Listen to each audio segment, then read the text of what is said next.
best put together is where I'm gonna leave my statement at. Okay. It still is real messy. It's very messy in here. I think that the amount of things in this room are actually helping to reduce the audio footprint of all the other things going on. It's because of the amount of echo reduction. Sound is bouncing every which way but back at me. Great. And it's no longer the middle of that wild heat wave we were in last time, where both of us were starting to sweat from not having our air conditioners on. So I'm feeling good. Yeah, I mean, it really says a lot about our physical condition when we sweat doing a podcast, but, you know, what are you going to do? I sweat doing a lot of things on my computer. Let me just get that out there. Okay, read into that however you will. But this is, whatever you might be thinking this is a podcast about, the reality of it is that this is a podcast about video games. That's true. Video games. Hello, everybody. Welcome to the Audio Games Podcast. I'm Neil. I'm Matt. Video games, hello everybody. That's our new catchphrase. It's a good one. It's a good one. I think it's really going to catch on. Yeah, I think that's really going to give us a real brand. Video games, hello everybody. Yeah, you know, I just got back from a little outing. It was nice to be out and about after spending so much time cloistered up and getting everything set up. We had some obligations to take care of in the next suburb over, I suppose is what I'll say about it. But there's a very gentrified area adjacent to where we were, and we're like, well, we're middle lower class, so we can afford to go to a gentrified area every couple of years, so let's go check it out. And you know, the one thing that stood out was that they have like what is marketed as a retro arcade bar place in this area. Sure. So I was like, cool, you know, I'm recording tonight, let me go check that out. And it was mostly pinball, and that's not a bad thing. I just want to be clear that it is mostly pinball. And I know that you like pinball. True. Right? True. And I know that there was an early access game that was pinball. I think it was called, like, Pinball Spire, I want to say. That sounds right. I know you checked that out a while ago. Yeah, a really great little demo. I think that's actually coming out in a few days.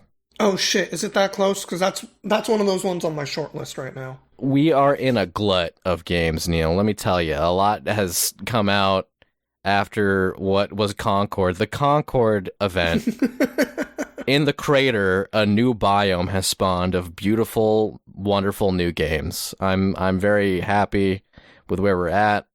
Almost a little overwhelmed, but I finally had the time to sit down and play a bunch of them.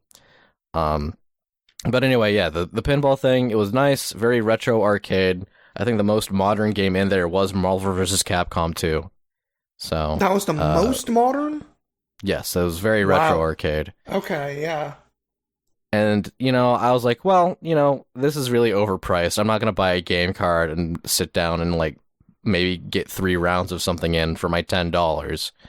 So I kind of just perused the place, enjoyed the ambiance, and then I was like, all right, I'm out. And we had been drinking, so we took an Uber back. And the weird thing was, the person who was driving the Uber had ended up getting all the way to where we were from Vallejo. So they were kind of out of their normal element. They had just, you know, gotten a job that took them all the way down here. And they're like, well, I might as well just get some jobs done on my way back. But it was an older woman. I believe she claimed she was pushing 65, right?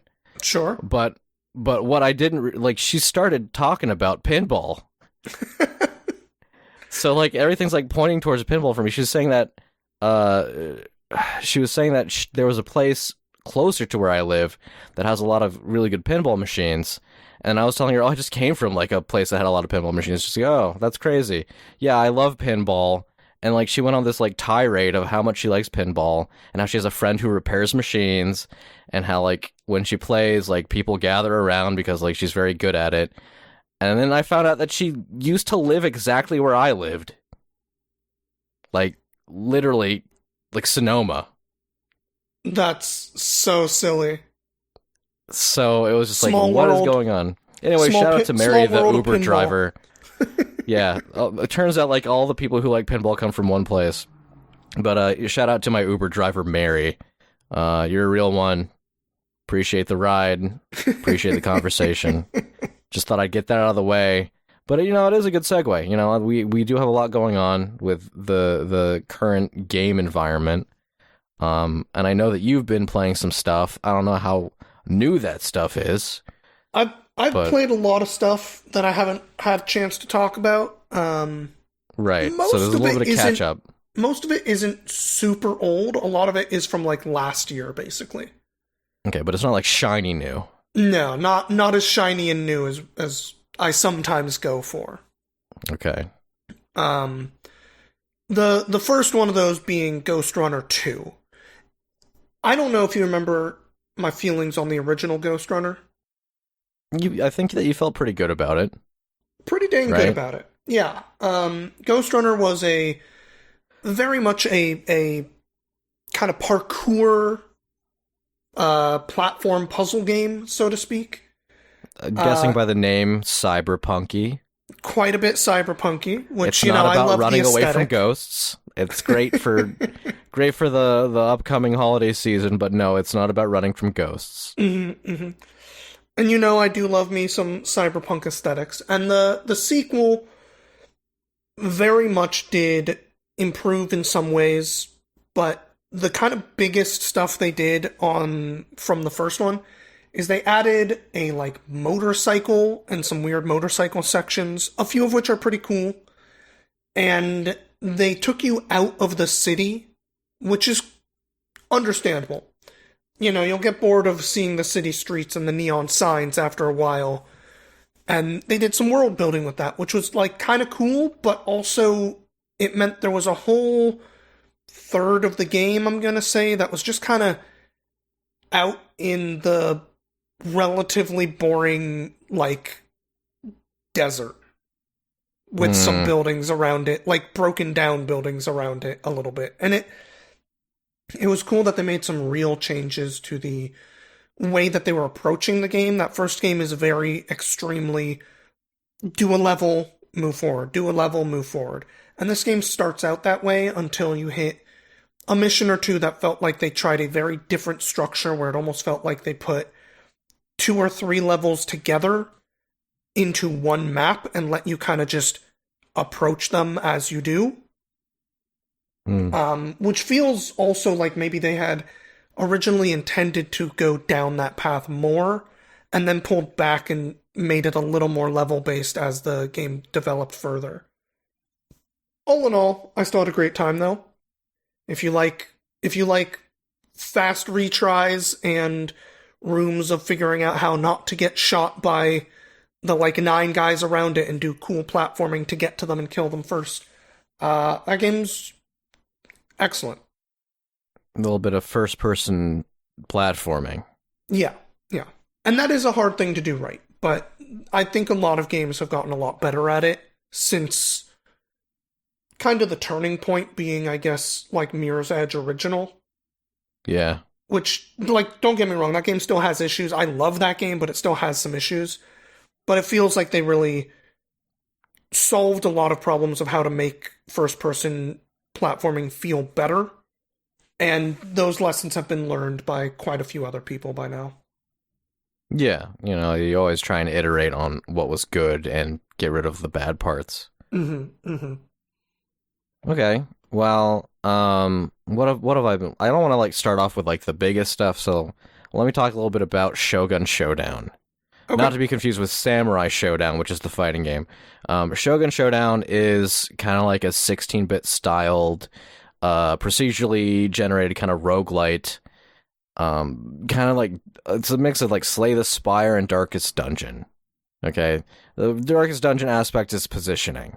Sure. So you kind of get dropped into a level, and there's 4 panels to the left of you, 4 panels to the right of you, and there's already enemies in the level, and they kind of move when you move. So it's kind of a turn-based thing. But the way that it works is you kind of have a deck of tiles, and each tile is like a weapon. And it's sort of a deck builder in the sense that you do like switch weapons out, and you have access to all of your tiles at the beginning of the level, but they do have cooldowns that vary, and most of the alteration of your what you could call your deck is based on upgrading the tiles that you do have, though you do have additions in rare cases, and you can swap them out in other cases. So it's just about kind of deciding what works well with your character. And so your character is important because each character has a special ability that involves movement. And so the first character that you start with, like the default guy, I don't really remember the name that they allocate to him, but he can swap spaces with a bad guy, with an enemy. And because it's like Slay the Spire, you can see intent. Okay, so that's where the strategy comes in. If you look at what the enemies are planning on doing, you can kind of swap monsters or enemies in and out of spaces so that they end up hitting each other. And that's where a lot of the intrigue kind of comes from the gameplay. And so there's other characters. The one character is he pushes. So he pushes the enemy as far as they can go into the most furthest empty space. Mm-hmm. And another one kind of throws enemies back behind them. And there's just a lot of like thinkiness of this game. And the problem is you want to go quickly because the high octane music and just the general tension of how the game flow is, it makes you kind of make mistakes. But also, I don't know, maybe that's partially just because I don't like to sit through a game like this going slowly. Like when I sit down and play a roguelite, I'm like, all right, I'm going to go fast, and if I make mistakes, I'll just learn to stop making them while also going fast. But I have completed several runs. It's a pretty fun little game. The timing of its release was well planned, because as you'll find out later in the podcast, I played a bunch of other games that have since eclipsed it. I think that it's kind of unfair to compare against some of these games, because some of these games are more than one game. But yeah, no, Shogun Showdown, definitely good. If you're into either Slay the Spire or Darkest Dungeon or both, definitely worth a check. What else have you been up to, Neil? Well, one of the other ones I've been up to is, funny enough, another one of those kind of throwbacks where you're learning from some of the stuff of the past. Okay. And that was El Paso Elsewhere. For those of you who don't know the game, this came out last year from Strange Scaffold. They've put out a lot of stuff because they're kind of prolific in how frequently they release games. You may know them from that click holding game last year as well, or early this year. Was that last year? That feels like it was pretty recent. It might have been early this year. And they also just put out I Am Your Beast, if you've seen anything about that one. It seems like they make things pretty quick. They do. And El Paso Elsewhere is kind of a funny one in that it is extremely inspired, I'm going to say, inspired by the old Max Payne games. Oh, okay. Now, the reason I say that is mostly mechanical. There's a little bit of the vibe, but it leans very heavy into like the drug sequences of Max Payne rather than the rest of the game. Right. Those scared me when I was younger. Yeah, this game is very weird. El Paso Elsewhere, you're a dude running around kind of having a bunch of cutscenes about being dark and broody and how you're on a mission to stop the darkness from just being... Just like real life. Exactly. You're on a mission to stop the darkness from getting released by your ex-girlfriend who happens to be a vampire, and because of that, you end up in some weird realm where there's a bunch of zombies, and it's fucking weird. But it plays real solid. The biggest issue I had with it was, boy howdy, sometimes the checkpointing is not the best. Oh. And I don't mean as in, why isn't there a checkpoint here? I mean more of, oh, I was in the middle of a fight and went into a doorway, which is where the checkpoint was. So now whenever I load after dying, I am loading into the middle of a dude trying to attack me in a door, which is not the best. But that was not super frequent. And the gameplay itself, they give you a whole bunch of weapons. It's kind of just like, I think it was 50 levels, and most of them are, 3 to 5 minutes long, a couple of boss fight levels in them, and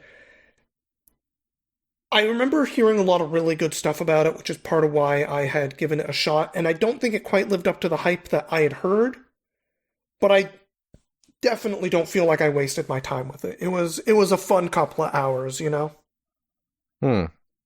it was a couple of hours long total.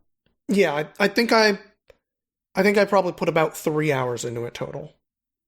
Okay, well that's a nice little romp. Yeah. And I think that something with that sort of thematics and just general feel I wouldn't want to live with for longer than a couple of hours, so that sounds perfect. Totally. It was frankly a little bit hard to sit down and play for more than about an hour at a time for me, because at some point it was just like, oh, these vibes and everything, I just need to take a break. So I did it over the course of 3 or 4 nights or something. Wow. Taking a 2-hour game and turning it into 3 separate sessions, that's so you. So me. All right. Well, I think I'm a little more justified in taking this next one into several sessions because it's actually 50 games, Neil. It sure is. I'm a little jealous, and by jealous I just mean I want to play a lot of these games, but I just haven't found the time to try to go into it because well, let me tell you, man, I want to play a lot of these games and I haven't found the time to get into it. Fair. Because there's 50 of them. There's so many discs in my collection in UFO 50 by Mossmouth, also known for Spelunky fame. It's one of the games that I think we've mentioned several times about how we were excited for it. Mm-hmm. And I guess I was just so distracted with everything going on in my life that I totally forgot that it was coming out. And then I saw on Twitch there were people playing. I was like, oh my god, I cannot look at this right now. I need to get it. So I did, and I sat down, and I just played one game. Which one? Out of 50. I was going through it chronologically, so I started with Barbuda. Okay. And boy, does it feel like it's at the very beginning chronologically.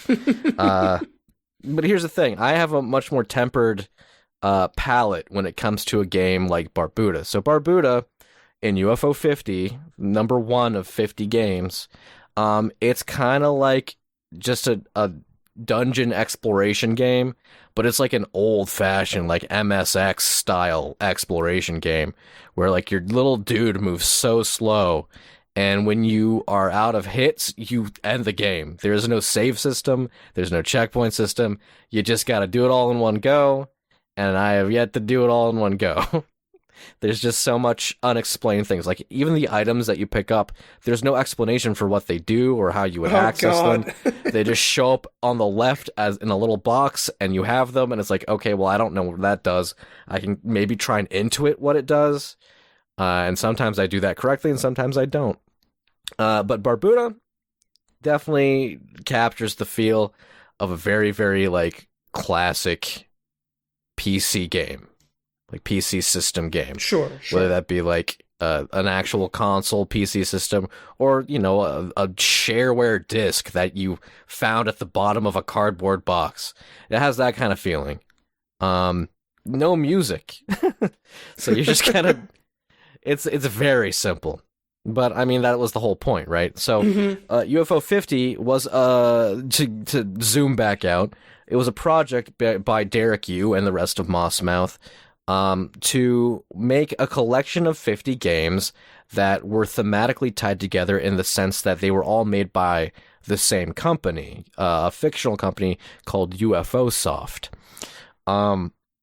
And so Barbuda, the first game in the chronology, is kind of where they got their beginnings. The actual blurb involved, each game has a little bit of a blurb from the title menu that tells you just a little snippet of history involved with the game.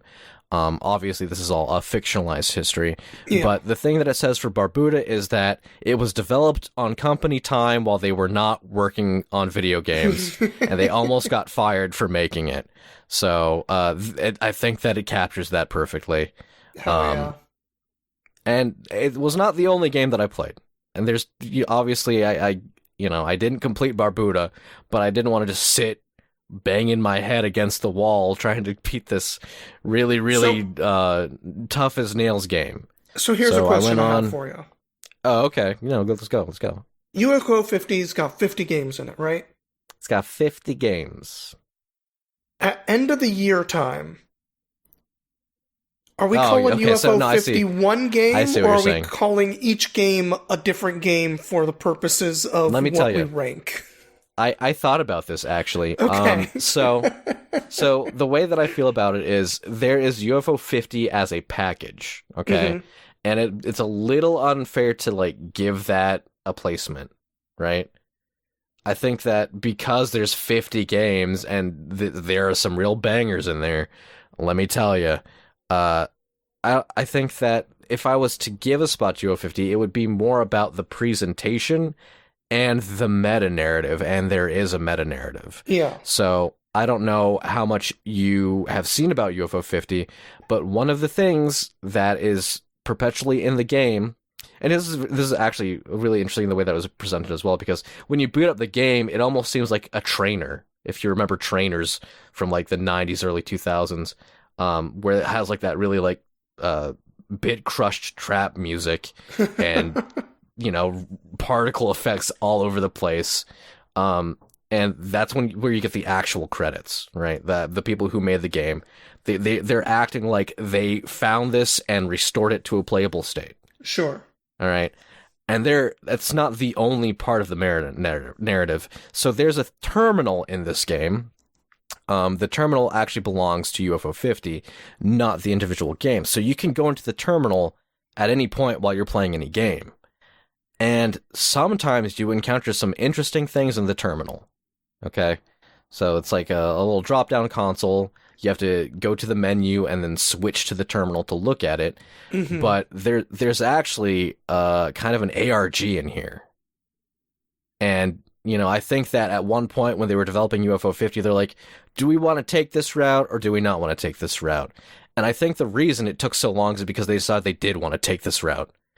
And so, I don't want to spoil too much, but if you let the demo play from the opening, there is a code that shows briefly. Mm-hmm. And if you input that code into the terminal, it starts you on this wild goose chase through all 50 games. So what you're telling me is it's more like UFO 151 or something. Well, it's more than 151, really, if I'm being honest. There is a game that is literally telling the story of UFO Soft. Yeah. And then in that game, there are games. And those games are prototypes of games. And then there's ones that are like offshoots of games that never got released. And then there's these other things going on. And there's these other things going on. I'm not going to get too deep into it because I don't want to spoil anything. That's fine. I feel like you're going to want to get around to playing this game. Or these games, So then here's my follow-up question then. About the how do we rank this? Okay. If we're ranking it as a package, mm-hmm. There's going to be a bunch of bangers. There's probably going to be some duds too, because Neil, this is a game. This is a game. You say that. I do. I'd say that in part though, because from what I've seen of this game, it is trying pretty hard to be like, here's the breadth of what these people made, what UFO Soft made. Mm-hmm. And a lot of these are very old. Like, they're all trying to be, like you said, super fucking old games. Not even 16-bit, fucking 8-bit or earlier. Some of them are probably going to be awesome. Some of them are not. Some of them are going to be, here was an idea we had, and on purpose even, here's an idea we had that we don't think worked very well. So is that going to detract from the whole thing, or is that going to improve the whole thing because the whole thing is this meta-narrative anyway, right? Yeah. I think that there are some people with modern sensibilities who will look at some of these games and be like, yeah, no, that's not very good. As someone who played a lot of games like these growing up, I'm looking at them and be like, wow, that's really frustrating and hard. Awesome. You know, like, when I play Barbuda, I'm like, this reminds me of the things that inspired La Mulana. Mm-hmm. And I'm going to look at that fondly, even though it's not something that I necessarily want to bang my head against until I, like, play a perfect run. I like it. You know, I love it as what it is. I love it as a conversation piece, as an art piece, even though sometimes it's painful to engage with. Okay. There is a dichotomy there. And the thing is, like, this has been the case for, like, every game, where it's either just an outright amazing piece of little gameplay, or, like, it's capturing something, and they know what they're doing when they're doing that act of capturing that essence. Mm-hmm. And you know, there's a wide breadth of types of games. You know, there's strategy games in here, there's puzzle games, there's like full length RPGs in here. Yeah. Okay. And not everything's gonna be for everyone, but I'm not looking at it in that regard. At least if I'm going to look at UFO 50 as the whole of its pieces. Right? Sure. Now, will one stand out to me? I think as of right now, yeah, one has stood out to me as like, wow, this is a really great concept. I'm surprised no one's like done this before. I think this like totally would fit into the kind of games that were coming out at the time when things were more experimental and people weren't fucking trying to make Concord, you know? Like, this is like, I hate to go back to that, but when you think of like where we're at in development nowadays for video games, everything is so fucking samey because everyone's trying to be safe, but in that safeness, they are failing to innovate, and because of that lack of innovation and the sameness of everything, it's impossible to capture an audience. Mm-hmm. Mm-hmm. Whereas here are a bunch of like really tiny, weird, experimental things that all have wonderful personality and are all distinct despite the same people sitting down and making 50 fucking games, you know? But they're all good. Yeah. I'm sorry. I don't want to like sound like I'm being hyperbolic here. Oh, that's okay. That's okay. I haven't played any games in UFO 50 that I was like, that's not fun. So which one is your highlight right now then? Valbrace. So Valbrace is a dungeon crawler, like first person dungeon crawler. Think like God, what's the name of the like those really old ones? No, I was gonna say Deep Rock Galactic, but that's not it.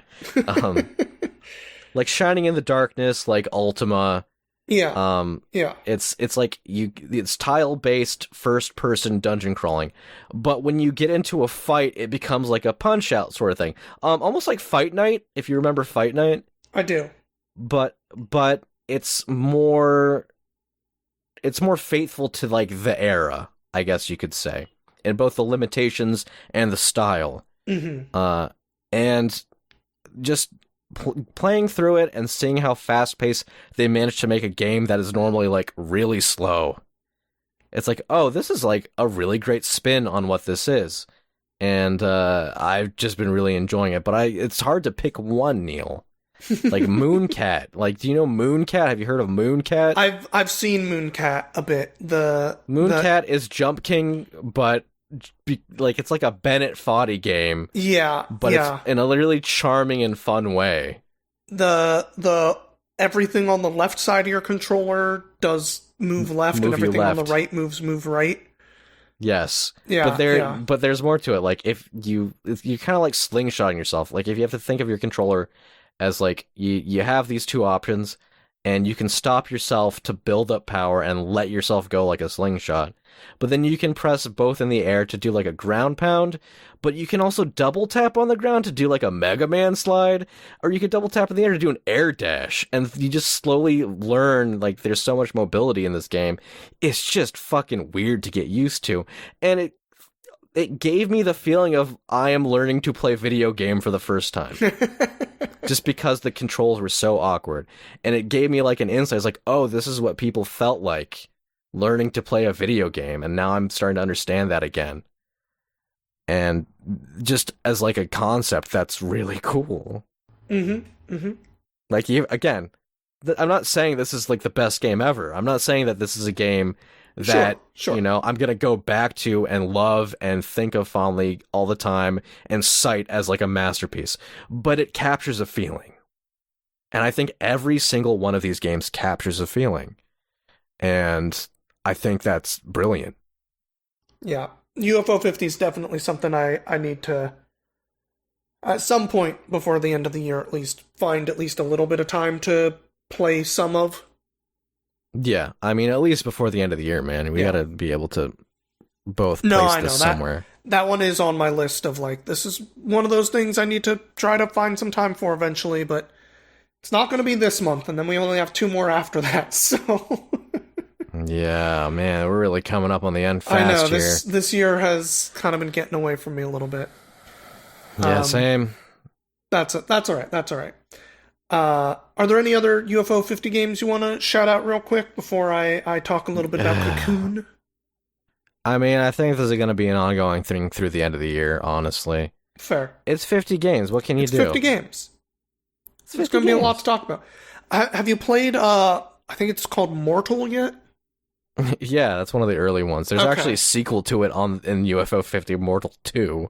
That's hilarious. But yeah, it's like a mix, but it's like a weird platformer / lemming style game. Yeah. Again, it's like such an obvious concept when you're playing it, but no one thought of doing this, probably because of the implications of how violent that would be. Back then, like one of the blurbs for another game was like, some retailers refuse to carry this game because of the depiction of demons. I was like, yeah, that sounds like something would have happened back then. It sure does. Realistically speaking. But yeah, so UFO 50, really great game. Certainly going to be in the running for Game of the Year. Is that fair? I don't know if I care.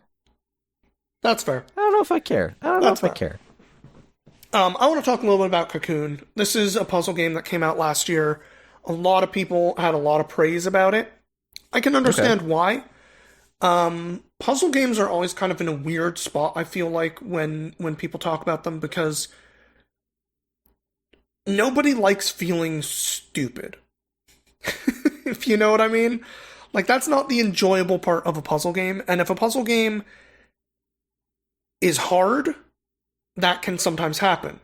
And if a puzzle game is interesting, but on the easy side, it might get a lot of praise because it doesn't tend to make people feel dumb. So people are like, oh, this game's awesome, it makes me feel smart, etc., etc., etc. I liked Cocoon a lot. I also got through Cocoon in like 4 hours, and didn't ever really come into more than maybe like a 2-minute, 3-minute couple, like, what am I trying to do here? Moments. As opposed to, say... As opposed to, like, a Baba Is You, where I stare at a room for 25 minutes and I'm like, what the fuck am I trying to make it say right now? Okay. And obviously those are going for different things. Cocoon is... They're both puzzle games. They're both puzzle games very much about just moving around a kind of isometric world. Baba Is You is going a lot deeper, especially mechanically, than Cocoon ever does.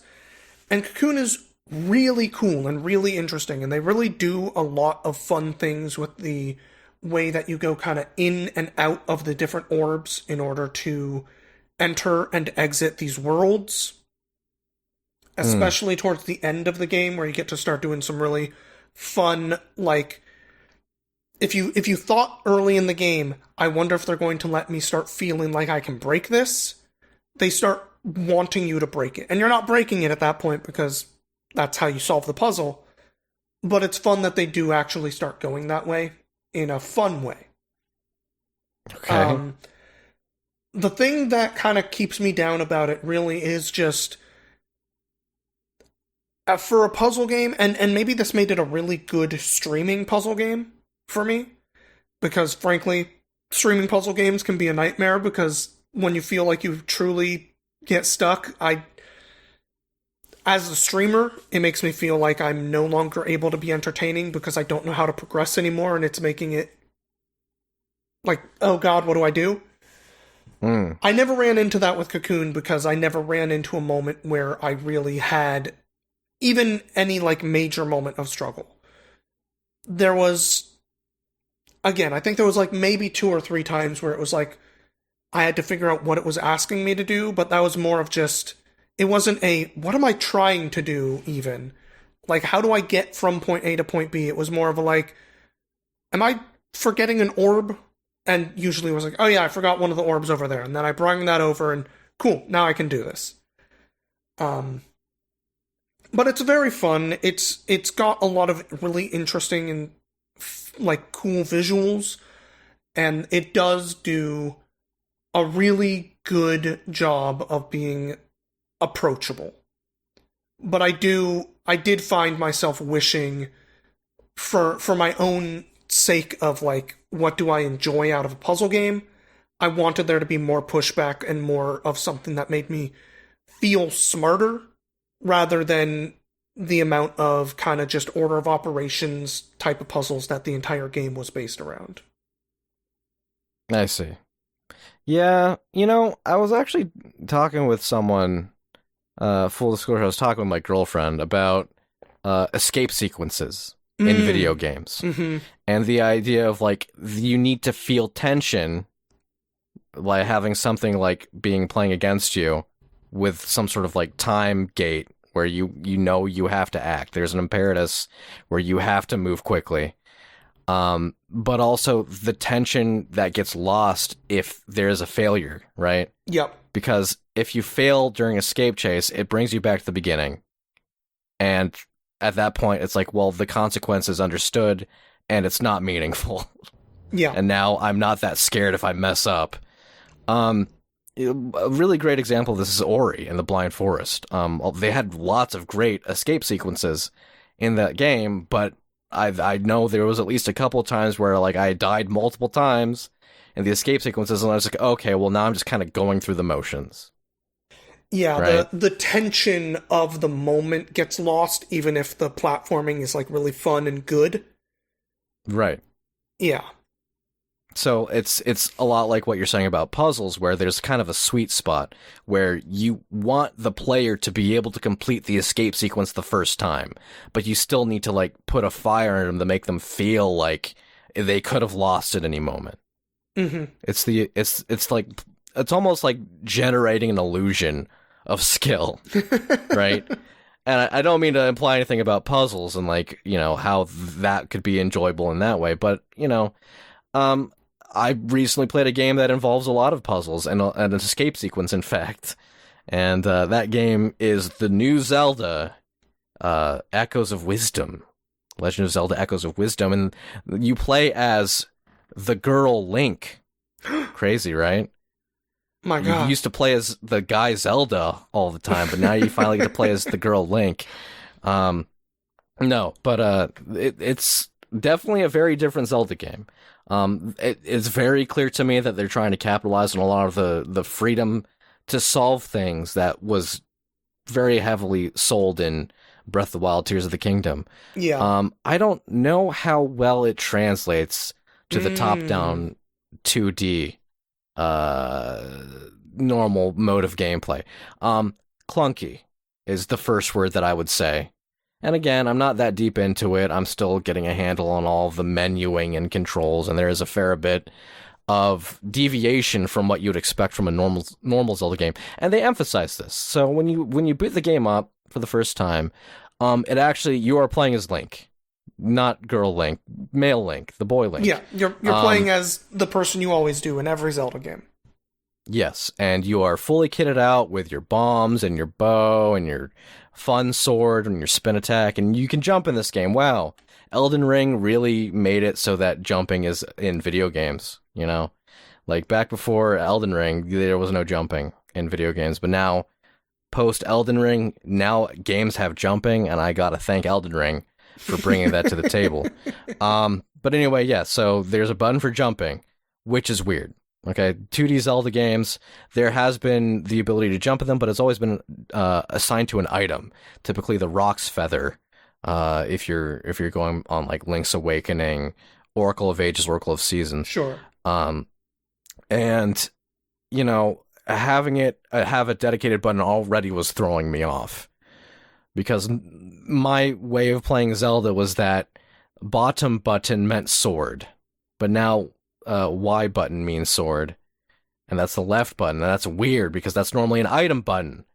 And so I was just even going through this opening sequence, I was like, this is weird. But you know, you go through the part that the trailer shows very vividly. You get to Ganon and you save Zelda, but you get pulled into a big old purple pit as a consequence, and then Zelda escape, and there's an escape sequence. All right? Yeah. There's the classic escape sequence. The rift is getting bigger. You need to run out before you get captured by it and end up like Link. And the problem with the escape sequence is, like, it's so early on, there's so low stakes, and like you can watch as it kind of slows down. It's doing the what I will say now with some pain in the tone of my voice, because I understand this is what's relatable to people now, but it's kind of like the Fortnite zone, the storm closing in on you. But imagine if the Fortnite zone slowed down if it was getting closer to you. And that's kind of like the... Why? No. That's what people understand now, Neil. I'm sorry. No.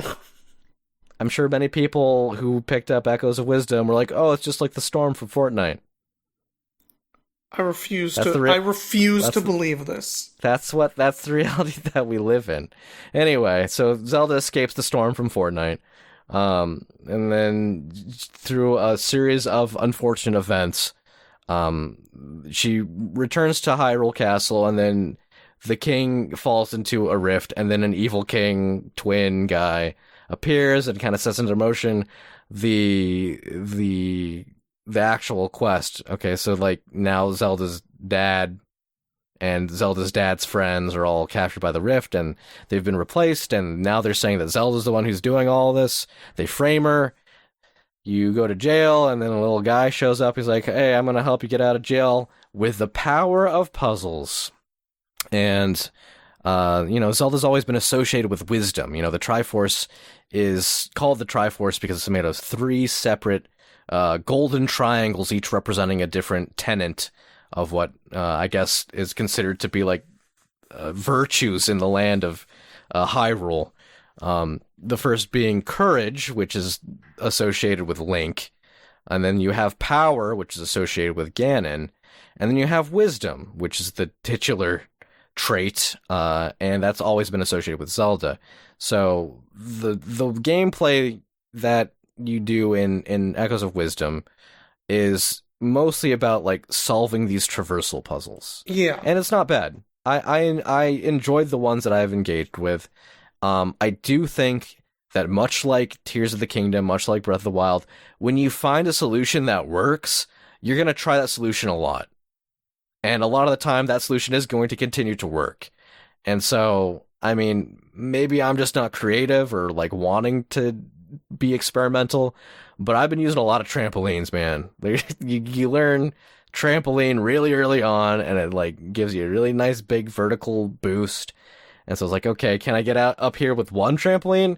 No. Okay, what if I put a trampoline on a boulder, and then I do another trampoline, I do 2 trampolines, and generally that'll get you where you need to go. The stuff I've seen, which does beds. look neat, because being able to solve puzzles in a bunch of different ways is awesome.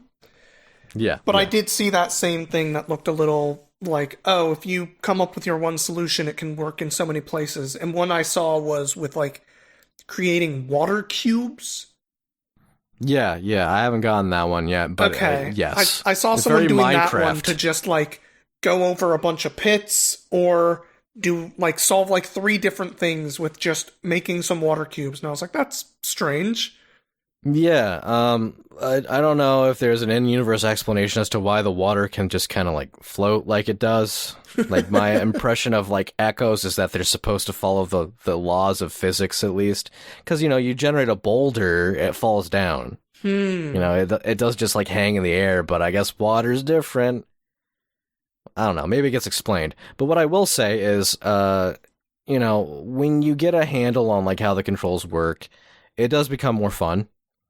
Um, I do think that when they decided to add in the sword fighter form, there was twofold decision. So you do get Link's sword, okay? After like halfway through the first dungeon, you fight Dark Link, and you kind of like are expected to have like a kind of a handle on how combat works as Zelda to Sure. defeat him. And that is, you summon a fuck ton of enemies and you flank them. You just overwhelm that little bastard. You summon a P-hat on this side, you summon some Souls on that side, and like you can't defend on both sides. Sure. So you're just gonna get You're turning Zelda into the necromancer from Diablo. Yeah, basically that's what she is. And so you overwhelm him, he die and drop Link's sword, and you pick it up, and it's like, oh, now that you have this, like, you can turn into like a sword fighter version of Zelda for some time when you have energy. And it's like, okay, well, there's an energy bar that lets you take on a different form, essentially.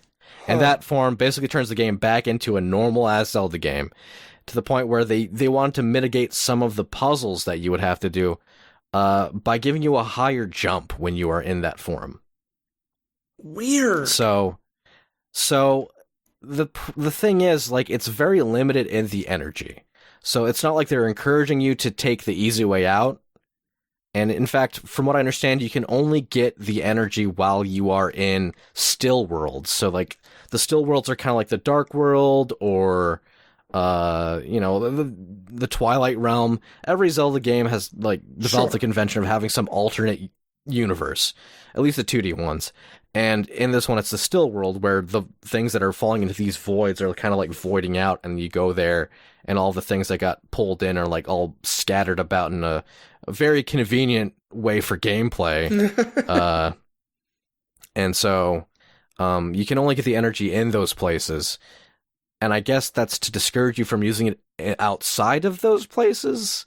I'm not entirely sure. I think that so I said this was a twofold thing. Part of it is giving a way of overcoming certain puzzles. Part of it is giving the chance to have more classic 2D gameplay. But I also think this is partially a criticism resolver, where people are like, why can't Zelda use the sword? Right? Sure. There was a lot of talk about that when they revealed the gameplay for Echoes of Wisdom. It's like, can't Zelda just swing a sword? Like, why does she have to be puzzle solving? Why? And the answer is because Breath of the Wild and Tears of the Kingdom generated a lot of interest in social media. That's why. Not because they don't think Zelda can swing a sword. They literally had Princess Peach Showtime very early this year, I believe. And, Peach is swinging a sword around. She didn't have any trouble with that. So, I think that they had to include some form of that to satiate people. I do plan on playing through this game. There's enough potential here that I think that I will probably get all the way through it. I'm not super excited, if I'm being honest. Like you said, like, Zelda's a necromancer. She doesn't do a lot of the things herself. And the problem with that is when you summon an enemy and the enemy's AI is what it is, you're kind of just waiting around for things to resolve. Yeah. And that's not really that fun. So, yeah. That's fair. I was I'm never hoping that I can playing get the more summoner classes in those other games either. Yeah, I mean, I get it. I think that there's a lot of interest in there. And there's, like, the collecting aspect, right? Sure. I think that that's fun for a lot of people. It's like, oh, I get to go through and collect every monster and find out what it's actually called. And, here's a little bit of information about them. And, Like, I love the territory wars and Monster Hunters, so like maybe I'll enjoy watching monsters fight each other to see like what that's like. It's not that interesting in Echoes of Wisdom. They just kind of hit each other. Mhm. Um, but yeah, I think that there's probably going to be some things that surprise me later on. It's still early. I don't want to like call my verdict right this moment. That's fair. Uh, That's fair. it deserves more time, and I'm going to give it more time. I just hope that there's more to this than Necromancer Zelda plus traversal. Yeah. Well, you know what I had high hopes for and was slightly disappointed by? Concord, yeah, I'm sorry about that, man. I did not have high hopes for Concord. Hold up. Oh, okay. But Turns out people just didn't know about Concord. but it is true that I was going to talk about the Sony State of Play. And Concord is related to Sony. So let's do the Concord news first. Yeah, we need to catch up. So we recorded at the worst possible time. We have this curse that we have where we'll talk about something and then there will be a development literally right after we're done. So we talked about Concord. We talked about the fiasco of it not having anyone buying or playing it. Well, it turns out that was so bad that they canceled the Surface. Yep. It launched and then as a online game, like specifically this is for multiplayer stuff, and they shut down the servers after I think it was 12 days? Yeah. Something like it was that. It was an emergent meme where people were comparing things that lasted longer than Concord. And there were many things. I mean, pretty much everything has lasted longer than Concord. But yes, so you can't buy it. There's no plans to re-release it, but there has also been other news. The director of was it Firewalk Studio, I believe. Firewalk. Okay, Firewalk Studio. Yeah, the director's resigned, moved on, and generally that's the parachute flying out. Here's the thing that's weird. I don't think they actually resigned. They still work there. They just stepped down, from what I understand. Yeah. Which is also a really confusing thing because it's like you're not quitting, you're not resigning, you're just not sticking in that position anymore. And it has been almost a month now, and I feel for all of those developers because I think they're still not sure if they're going to continue having jobs or if Concord is just not going to come back. Like, yeah, I can't imagine being in this like weird waiting period of like, what is Sony gonna say we do here? I mean, I can kind of imagine it just based on what my job is. I guess so. Yeah, so there's that kind of limbo feeling that if you go through it long enough, it's like, well, I'm getting paid until they decide to do something, so I'm just gonna keep showing up. That's how I think most of them are handling it, and it's weird. There's a weird complicitness amongst many of the people who worked on this game. Like a lot of the interactions on social media were like, "Oh, really? You actually feel like that, huh?" I'm not gonna get into that because there's a lot of like politics involved. Sure. But what I will say is that of the things that people who worked at Firewalk said, there was at least one employee who leaked some ideas of how it was looked at internally and why it went to the lengths that it did before shuttering. Apparently they looked at Concord as the future of PlayStation. There was a lot of toxic positivity in the workplace, and if you're not familiar with the terms, the idea like you treat things with such reverence and you put them on a pedestal that you refuse to acknowledge any negativity, right? And looking at what it is, I can kind of see it, and seeing how far this got.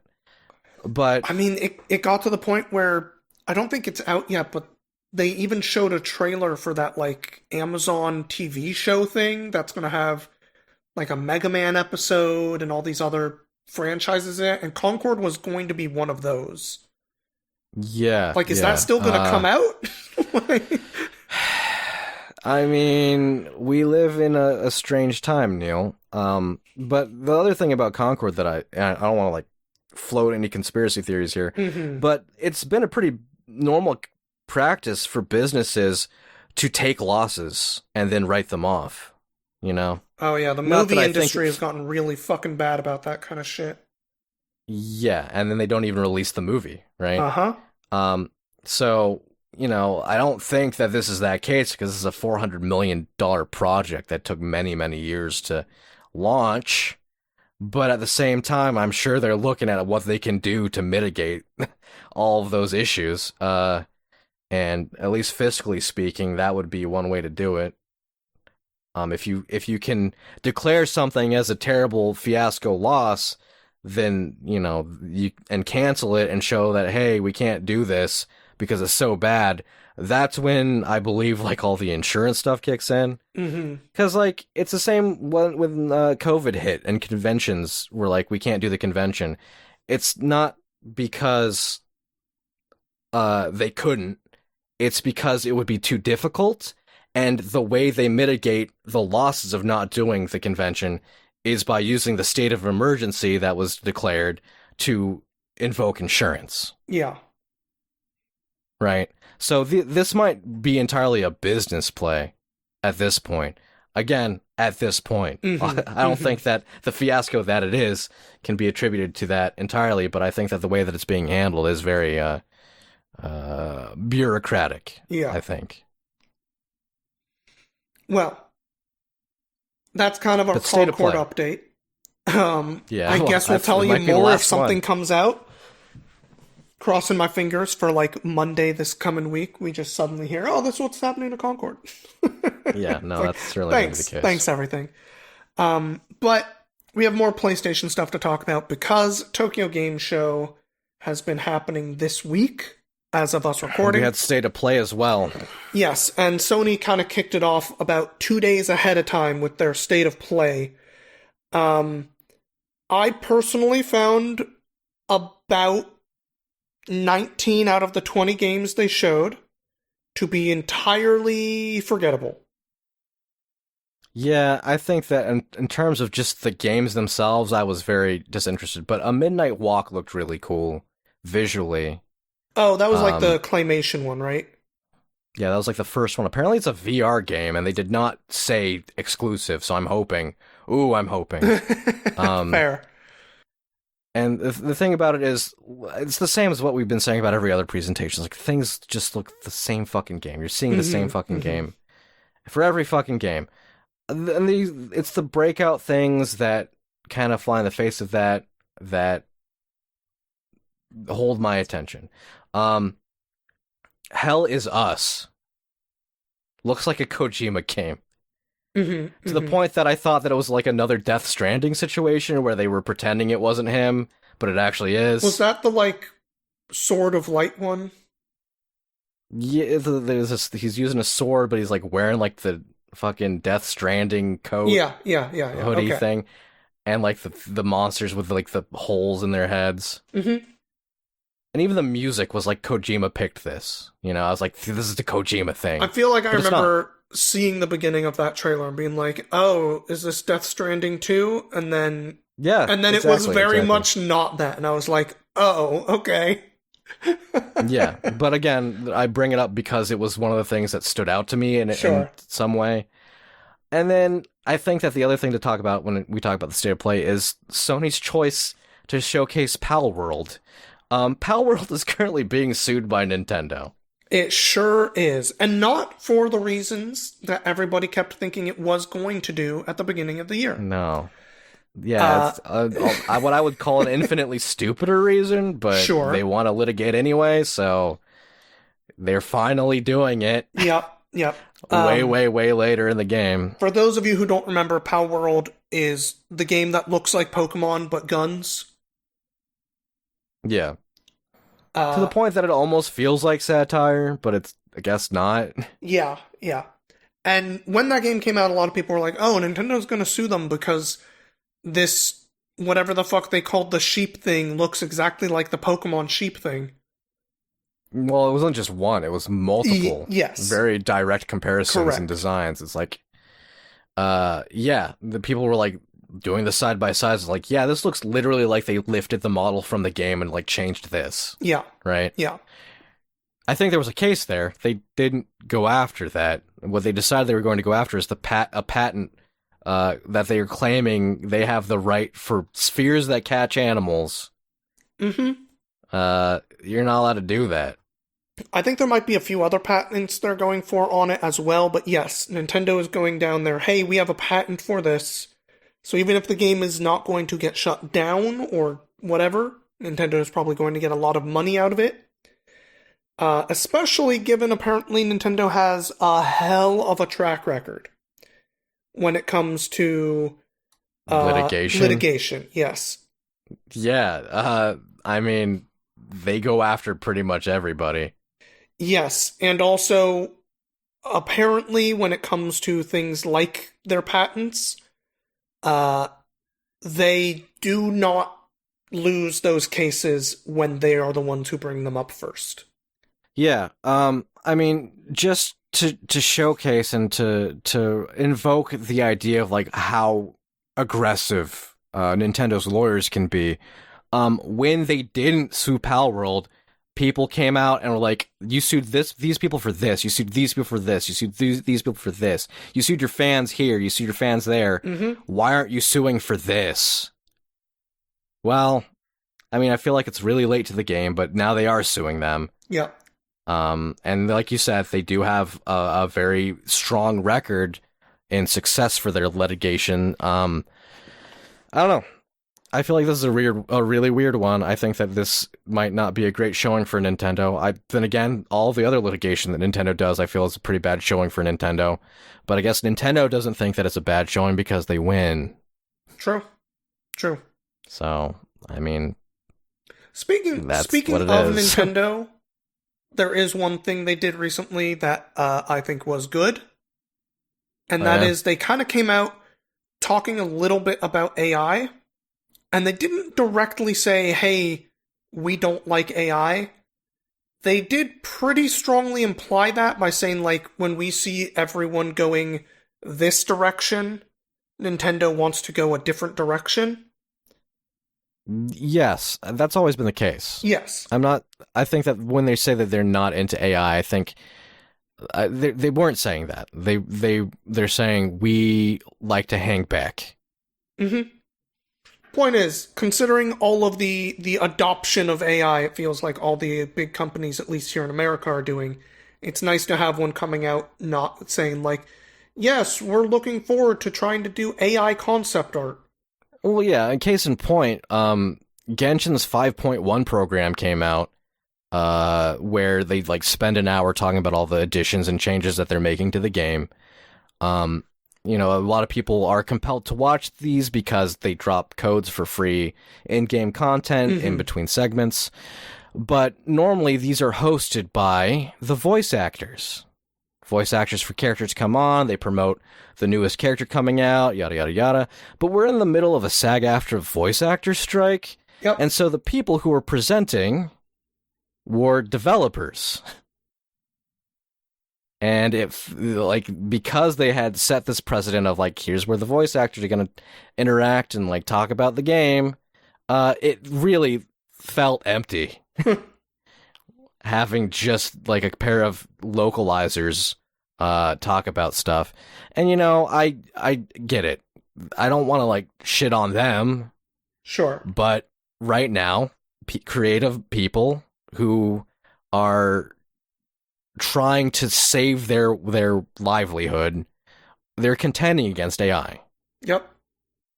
And this is something that is happening basically all the time now. And I think that the idea is that eventually, if we just keep doing this and people, get tired of all the striking, then we'll get away with it.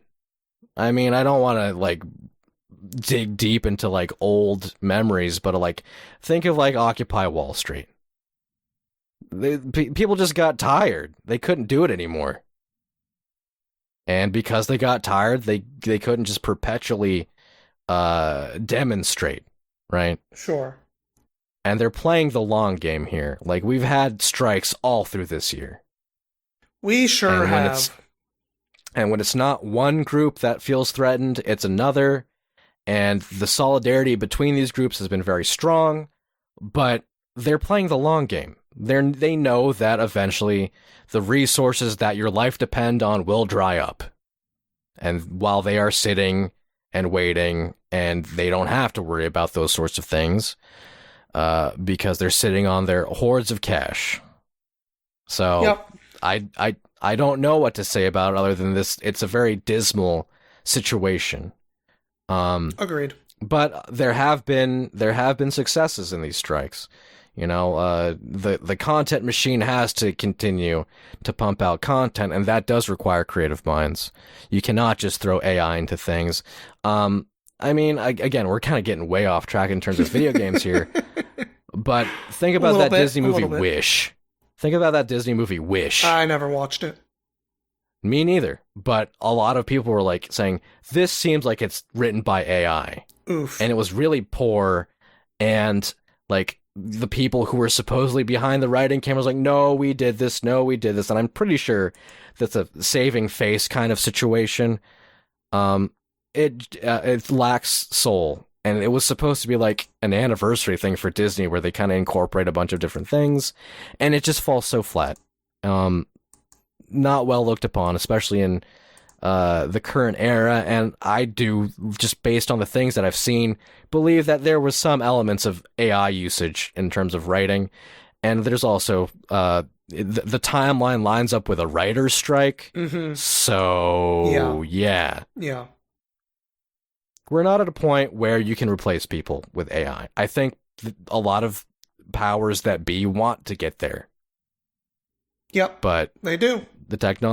If you ever tried generating an image of a character, it's front facing in a very generic pose. I've messed with it. I'm not gonna lie. I as someone who's interested in technology, I want to see how these things work. And let me tell you, we're not in a place where you can replace artists. We're not in a place where you can replace writers. We're not in a place where you can replace creative minds with AI, because AI is at its core derivative. Yeah. You know, you cannot come up with something new with AI. It's a way to stagnate art rather than make new art. It's a way to homogenize things. That too. I wouldn't go as far to say stagnate, because we are at a point where some people are getting pretty fooled by this stuff. That's fair. But you're not going to invent new things. You're going to see video games, like when you watch State of Play, when you watch Tokyo Game Show, when you watch Summer Game Fest, you see things that look the same, and that's the same shit. Whereas you look at UFO 50 and you're like, these are things that harken to a different era but are entirely new. And that's something that only a human can do. And speaking of entirely new things, there was one thing from the PlayStation State of Play that I do care about, and that was Monster Hunter Wilds. Yeah, we got a release date. Happy birthday to me, basically. Yeah, happy birthday. But you know what? I think that Monster Hunter is at its worst when it is trying to focus on story. I'm sorry. Like, you don't need a story for Monster Hunter. It's just like, oh, these monsters are causing problems. There's an ecological imbalance. Go kill some monsters. All right? That's what you need for Monster Hunter. And that's been the case for most of the games. And even the ones that like try and focus on story, that's what it boils down to anyway. Mm-hmm. Like, there's never like a big surprise. It's like, oh, well, these monsters were causing problems, or this monster showed up and now it's causing imbalance in this ecological biome. Yeah, in the same way that a Mario story is, hey, the princess got kidnapped, here's a reason to go through levels and save her. That's about as much as you need for a Monster Hunter. Is what is the basic framework? Cool, let's go hunt some monsters. Yeah. And it seems like they're trying to push narrative here. And I'm sorry, but like whenever I'm playing Monster Hunter with other people, the worst part is like trying to figure out the cutscenes and like waiting for another person to get through a cutscene when they haven't seen it before, or I don't know. Like, call me a grumpy old person who don't care, but I want to fight the monster. Well, I will I want. say that I am really hopeful that Monster Hunter Wilds does something closer, at least, to what Rise did for multiplayer. Because World was a nightmare for trying to make sure that you could play together. Yeah, Especially with all those cutscenes and everything. It was like, oh, has this person seen the cutscene yet? No? Alright, I can't join your mission until you play half of it. Then you can flare, and then I can come. And Monster Hunter Rise is just like, look, the story's gonna progress when you do 3 missions. You can fucking do them with whoever you want as long as they're in your game already. Cool, go for it. You're good. I'm like, please keep doing that. Yeah. I would like to think that they've learned all their lessons, but from what I understand, the team that developed World and the team that developed Rise were actually 2 different teams. Yes, they were. So I'm hoping that they talk about the successes and failures cross team so that they can get that settled. But yeah, I mean, I'm excited for the game. I'm always excited for Monster Hunter. I'm not gonna lie. And the most recent stuff that's come out seems more like it's focusing on showcasing what's new. Even though there's, the story element, we're seeing more environments, we're seeing more new monsters. That's what I like to see. We're seeing some returning ones, like, what is it, Kongalala? Yeah, Kongalala, that was a Freedom Unite monster. Apparently a fan favorite. Yeah, it's interesting because, like, the fan favorites that they're bringing back are all basically the ones that aren't reptilian-seeming monsters, right? Mm-hmm. Like, I remember in Rise, they were like, oh, in this update, we're bringing back the Hermitar. And I'm like, yeah, Hermitar, I love fighting that thing. Because it's so different biologically that you do have to handle it differently than a wyvern. When you're playing through Rise, and, I'm not saying that there aren't different wyverns in Rise, sure, but generally speaking, you look at a wyvern that's shaped in a certain way, you're like, oh, well, that one's going to spin around and try to hit me with its tail, so I'm going to give it this much spacing, generally speaking, right? Yeah. When you look at a Legiana and you look at a Rathalos, you know that the tail going to swipe at you. Exactly. And I want to see a wyvern or other large monster, because that's what they used to just call them, as large monsters. I want to look at a monster and be like, I don't know how this thing is going to attack me. That's what I want. Yeah. We're going long, aren't we? We are. Was there any other PlayStation-y stuff to talk about at that thing? Or TGS stuff that you saw and was like, oh shit? No, but I do want to briefly mention the Shadow Generations DLC movie tie-in levels where Keanu Reeves voices Shadow in the game. I totally forgot about that, yeah. ain't the first time Keanu's done voice acting for video games. He's got chops already, but it's just weird. It's just weird. Yeah, I can't wait to see Shadow the Hedgehog start talking about I'm not going to finish that sentence. He says come a lot. He says come a lot in Cyberpunk, Why? And I was going to make a joke about that, but no, I'm good. Yeah, no, there's going to be some mods. There's definitely going to be some mods for this. The other thing is, because I just thought of this, but I forced you to watch the Sonic trailer last podcast. Yes. I believe. Did you watch the Minecraft trailer? I did. It looks fucking stupid. Yeah, it looks disgusting. And I don't mean like oh my god, it's a kid's movie, why aren't they making it for me? I mean, like the hey, everything is this like rounded block, but not quite Minecraft block, and like it just doesn't look good. They just took the franchise, immediately ejected anything that was identifiable about it out the window in favor of what looks like Angry Birds. Yeah, kind of. Like, at least just make Jack Black's head square, at least. Come on.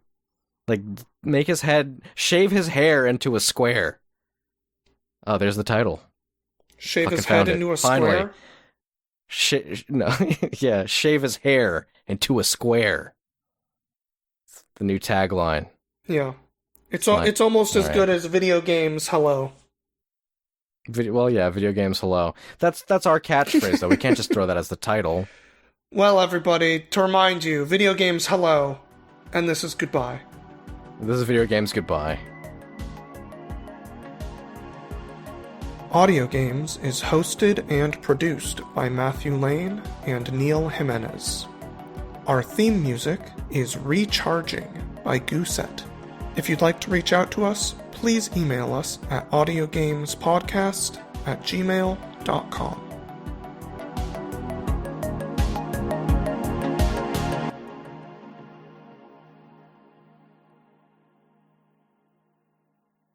I've been reading a book. Oh, really? What have you been reading? There's this really great book called How to Defend Your Lair. It's by Keith Amon, and I guess this guy's written a bunch of books as like supplementary material to 5th edition Dungeons and Dragons. But this is kind of like his first kind of rule agnostic book that talks more about like logically building dungeons and lairs and like why villains do these things or like why anyone does these things. And it goes in depth as to like technology and like using resources properly and just strategy from the perspective of someone defending something. And it makes me very inspired, I'll say. Really great start writing. Making some new dungeons to run people through, huh? Yeah, like, I mean, not to spoil anything for any people who are potentially listening who might play in campaigns with me, but like the idea of a lock that you have a key for and you unlock it and then you unlock it but it just opens another latch for another key, that's just so funny to me. Yeah, it's like real dick move. They thought that they had a way in here, but this is just the key to open the keyhole to you need another key. That's so funny to me. Anyway. Yeah. Anyway, great writing. I do recommend it. Cool.